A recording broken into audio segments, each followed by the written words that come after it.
The chair now recognizes Mr. Babin for 5 minutes.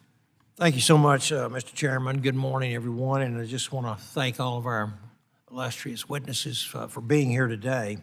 I represent Texas 36th District, which includes numerous U.S. Army Corps of Engineer projects such as the Houston Ship Channel, the Ike Dike, Sabine Neches Waterway, Cedar Bayou, the Anahuac Channel, and many, many others. Ms. Ufner, if I could ask you the first question, as President and CEO of the National Waterways Conference, you represent non-federal sponsors across the country who partner with the Corps and often shoulder a significant local cost for projects. Many Texas communities are frustrated by the long delays, rising costs, inconsistent Corps requirements, even after Congress has already acted.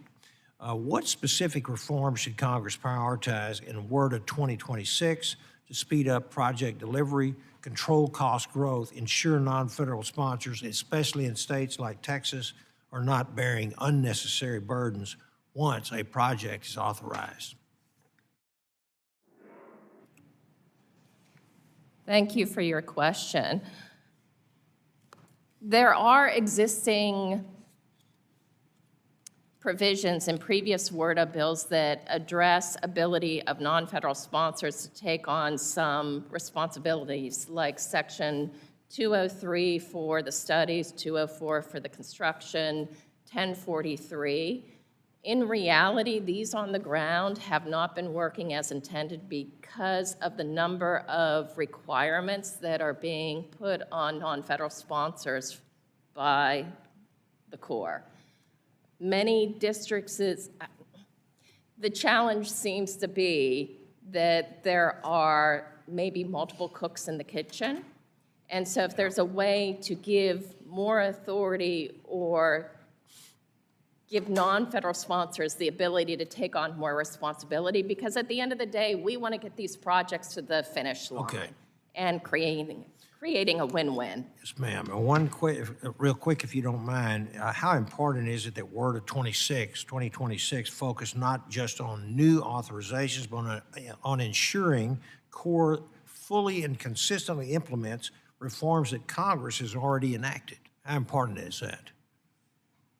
I apologize. I missed part of that question. Okay. How important is that WRDA 2026 focus not just on new authorizations, but on ensuring that the Corps fully and consistently implements what the Congress has already enacted? That's a great question. To your point, the ASA's office is currently going through implementation for WRDA 2024. There are a number of provisions yet to be implemented. There are some provisions that won't need legislation, that simply need guidance or implementation, but there are definitely some that may need congressional oversight, that you may want to look at how certain provisions within WRDA are working, where are the pain points, and why those pain points exist. Thank you. And Mr. Jones, you've worked closely with the Corps on major flood protection, navigation, and port projects, and you've seen firsthand how delays and uncertainty affect local communities and private investment.